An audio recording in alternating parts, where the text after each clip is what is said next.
What's up guys, NepentheZ here and welcome to another episode of Ruin Arandoma. Today, as you can see, I'm using a Belgian squad. I did a squad builder with this a little bit earlier, so if you want to check out the thoughts and whatnot on all the players, then feel free to go and check out the squad builder. We're in the next round of the Advanced Cup, and this is a team we're going with. In goal, we have got Courtois. At right back, we have got Odoi, Company, Vermeulen. Left back is Tishimanga, I think that's his name. Got Morales, Fellaini, who's that? I can't remember. Dembele, don't know this guy's name. Laguerre, Hazard, and Lukaku. And I'm using this Belgian squad because yesterday I got absolutely dicked with a team very similar to this, 10-3, and that's the most goals I've ever conceded in FIFA, any FIFA, unless I've been like playing stupid on purpose, of course. It's just pretty much my biggest ever loss, which is pretty damning. So I thought, hey, let me build this, see what's up with it, and we'll go from there. So I'm going to be doing a question time, guys. I haven't done a question time for a while, actually, up by my standards, like 5 or 6 days.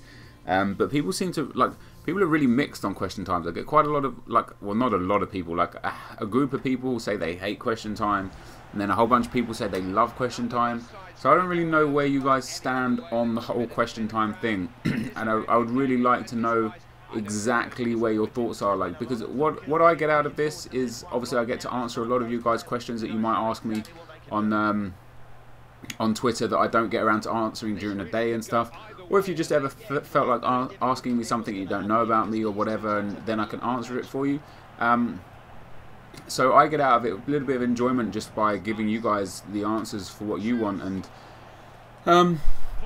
I also sometimes get some really good topics out of it. So sometimes somebody will ask you a question. Wait, that wasn't even English. Sometimes somebody will ask me a question, and it will be such an interesting topic that I'll end up talking about it for the majority of the video, which is pretty cool, you know. That doesn't really happen to many other people in question time, or if they have their own versions of like question and answer whatevers. And by the way, guys, Lukaku is just insane. Like, I've played a couple of games with him, and oh, that nearly went in. He's just amazing. So anyway, on to the first question. Duffy says, how tall are you? I'm like 5'11", maybe a little bit shorter than 5'11". I wish I was about 6 foot. Not really, but you know, 6 foot is seen as, I guess, a bit of an average height. Oh, look at that. He's through on goal. Boom, past the keeper. Oh, why did I take it so far past the keeper? No! Jake says, who is your favourite comedian? My favourite comedian, I've got a couple of guys that I really, really like. There's an American guy called Dane Cook. You may have heard of him, you may not have. He's done a few films, but he's primarily a stand-up comedian. He's got a couple of just amazing stand-up comedies. One, oh wow, tackled by my own player. If I actually come away with this, that'd be incredible. One of his stand-ups is called Vicious Circle, and it's one of my all-time favourite stand-up comedy thingy-mabobs. It's just incredible. He is so funny. He's very, very dry. He's very, very sarcastic. And that's the kind of humour that I really like. That's going to be a penalty, isn't it? Wow, it's not. That's incredible. The other comedian that I really, really like is... trying to think of his name. Michael McIntyre. I think he burst onto the scene a few years ago, and he's just been absolutely awesome, you know. He really is a great comedian. Again, he's just so funny for the simple fact that... a lot of what he talks about is just so true, which often makes the most entertaining comedy, you know, like true stories and stuff. And this is a really tough game. Oh no, go through to Lukaku. So yeah, they're the two people that if I could go and see anyone, I would go and see either Dane Cook or Michael McIntyre. Oh yeah, nice defending, stepping up there. Oh wow, bad attacking. Getting frustrated with myself because this guy's leaving massive gaps in his defence, and I'm just not exploring them. Oh, that's some great defence. Let's just go on, Lukaku. Look at that pace. Look at that pace. I can't remember if he's left-footed or not. Hopefully he is. Oh, he was, but it doesn't matter anyway because the keeper saved it. Oh, wow. That's a terrible ball. Next question we've got. Reese says, why did you become a sweater? I wouldn't call myself a sweater. He's asking this because R9, Rye and Hayes have their, like a woman has a period, they have a monthly troll session where they like to call people who aren't skillers sweaters and just try and generally take the piss out of them because they're both miserable at their failings at YouTube. So yeah, they gave me a bit of shit. It's all light-hearted stuff though, guys. Don't think that I actually have any kind of disliking towards either of them, because I don't. I think they're both absolute legends. And this guy's got this Reese guy's got the wrong end of the stick and whatever. And like I've said it once, I've said it 100 times, guys. Anyone can be a skiller. I mean, all you have to do is get a silver team with 5-star skill players, put down a bronze bench, and play people with poor chemistry, and you will be able to hit as many skill goals as you want. Nobody wants to see that. Like, people want to see genuine, skillful players. You know, they want to see players where, oh wow, that would have been a sick goal. Where you come up against a solid goal team and still manage to score that sick skill goal. You know, nobody wants to see you score a skill goal against a bronze keeper because it's pointless. You know, that's why people get bored of skilltages and montages, for the simple fact that everyone has done them now. There's rarely a goal that you haven't seen in a skilltage. And if you see it once, like when Hayes did the very first running drag back fake, now you see it all the time. And it's like, it doesn't take long for one skill move to just become completely like, what's the word I'm looking for here? Just flooded within other skilltages, and to the point where, oh, he's going to score. To the point where, Pepe, Jesus Christ, to the point where anyone can do these sort of things, you know. Like, I find commentaries much more interesting. It's rare that you'll find me watching a skilltage, and the only time I'll ever watch one is if, like, it's genuinely incredible. And obviously you never know if it's going to be incredible or not until you watch it. But I do watch a few and tend to click off them quite quick because they bore me, and the editing is so important, and being kind of creative with the editing is very, very important. Oh, have I kept that in? Yeah. So that's why I stopped becoming a skiller. People wanted to hear my voice and wanted to know who I am, rather than oh, go on Hazard. Oh, golazo! Booyah! Yeah, they wanted to, you know, people want to get to know you. Like, I would love it if Hayes started doing commentaries instead of skilltages, because it would be interesting to get to know him as a person rather than just seeing a montage from him every once in a while with some skill goals, you know. Like, that's unfortunately and kind of fortunately, that's how YouTube has moved on. It's moved on from skilltages, and you know, you got to be a commentator these days to get anywhere in you. Whoa, that is terrible. To get anywhere in YouTube.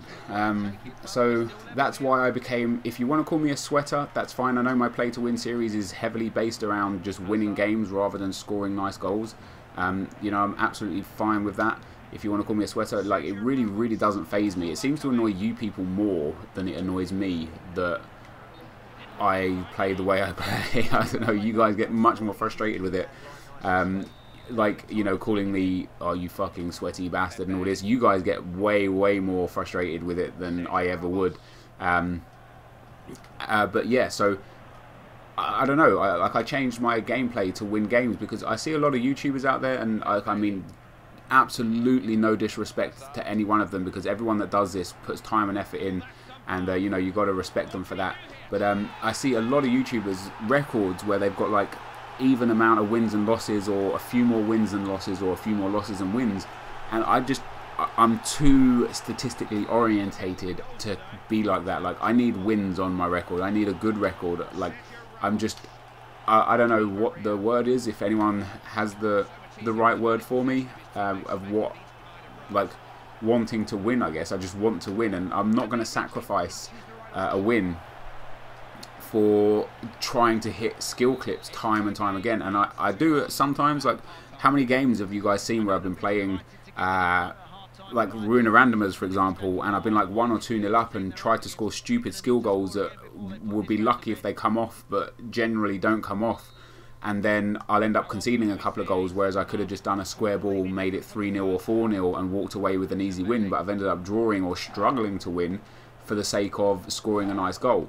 You know, teams that do that in real life probably would end up struggling to score as well, or like, you know, you gotta handle your business first.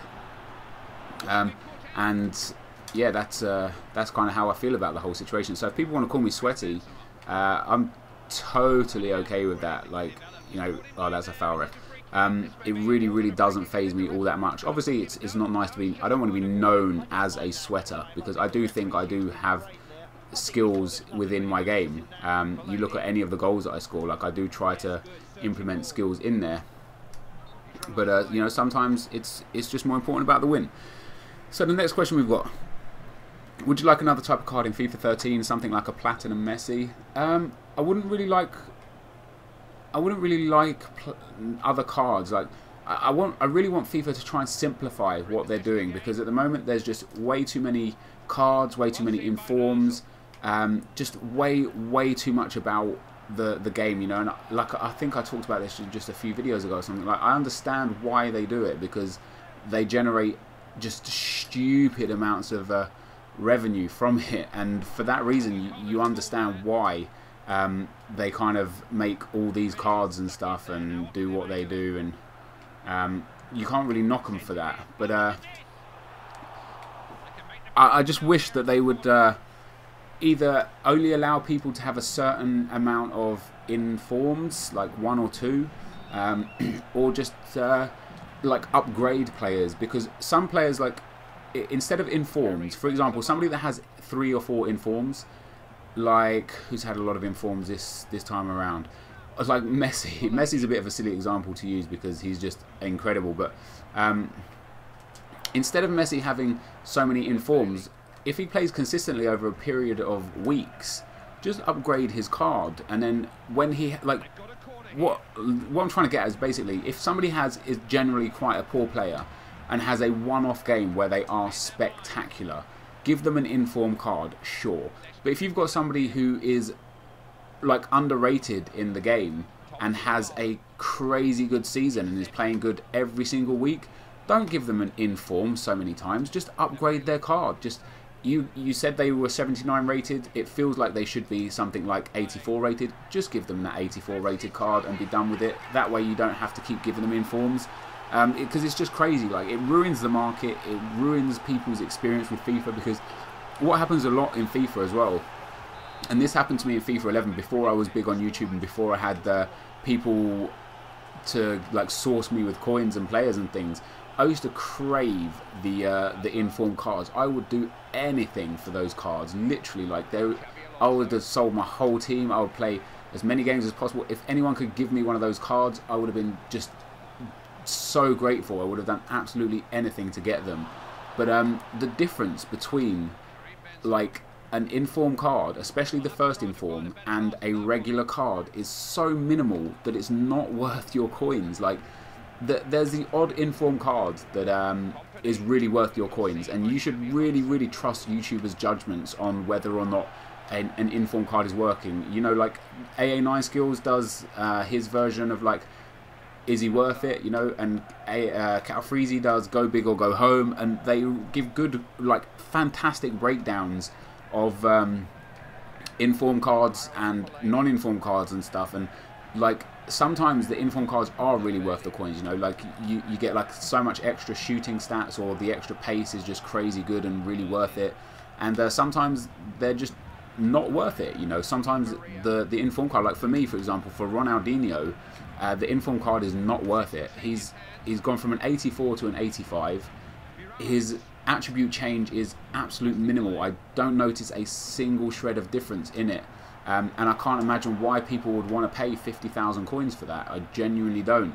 You'd be much better off paying 1,000 coins for the regular Ronaldinho and just being done with it. And the other thing that inform cards do as well, which gets people a lot, is it makes you want a card that you wouldn't previously want. I can't tell you the amount of informs I bought over the time just because they look good when I don't really want them, you know. Like For example, who did I buy the other day? Can't remember his goddamn name. I bought some inform, like in a team that I never play with. I can't remember who it was. Oh wow, that's an unfortunate shot. Let me just quickly rack my brains to try and remember who the hell this inform player was that I bought. It was some, I can't even remember what position or what. I think he was a winger or right midfield or something, and I bought him because his stats looked good. He looked fast and he looked interesting, and I thought he'll be good to play with. I can't remember his name. I'll look up after the club and I'll mention it in the next video who it actually was. I'll look in my team afterwards. But I bought him and I put him on the bench of my team thinking, yeah, this guy's going to be good. I ended up not playing a single game with him, and that's it. Like, I've waited, like, it only cost me like 28 or 30,000 coins, but still, that's like 30,000 coins now that I've spent on a card that I'm never going to use just because he looks good. And that's crazy. Like, I'd never buy his regular card. I'd never buy his, you know, his non-inform card. So why on God's green earth am I spending coins that I don't need to spend on a card that I'm never going to use, you know? And that's what informs do to you. Like, they make you crave players that ultimately you would never ever use. Like, and the thing is, you can't tell when they're on the field. Like now, you know, these are just players. There's no black ring around them. There's no special, you know, stars on them or anything. You know, you just got 11 players on the field that just look like 11 players on the field. And you can't tell, like, if you didn't look at a player's team beforehand and you saw the players on the field, you would have no idea whether they're in form or not. And that's pretty much the long and the short of it. I realise I've talked about this for an incredible amount of time. That's pretty crazy. But we're coming towards the end of the game now, guys, the 82nd minute. So I want to hear your guys' thoughts on informs. I actually want to hear if you've had any inform cards that are crazy good. And I'll tell you something as well, like, silver and bronze inform cards tend to be the better ones. And that's for the simple reason of what I said earlier, that they have a one-off game that really boosts their stats, you know. So like for a bronze player to go from like 60 shooting to like 80 shooting or something, if that's ever happened on a bronze inform, that's massive, you know, because 80 shooting for a bronze card is humongous. And the same with like defenders for defending, you know, if a defender goes from like 68 defending to like 88 defending, that's absolutely huge for a bronze. But in gold players, you really don't recognise it as much. Anyway, guys, I have talked way too much about inform cards here. Didn't really answer many questions, just 4 questions. But I want to thank you guys very much for watching. Hopefully you enjoyed this episode. If you did, leave a like rating. That would be absolutely incredible. And I'll see you guys tomorrow. If you want to hear more about this question time, let me know and I'll answer the remainder of the questions in another video tomorrow. If you couldn't care less, then also let me know in the comment section and we'll work on something else. I'm going to have a play to win coming out soon as well, guys. Another one probably tomorrow, maybe the day after. But thank you very much for watching, and I will see you next time. Cheers.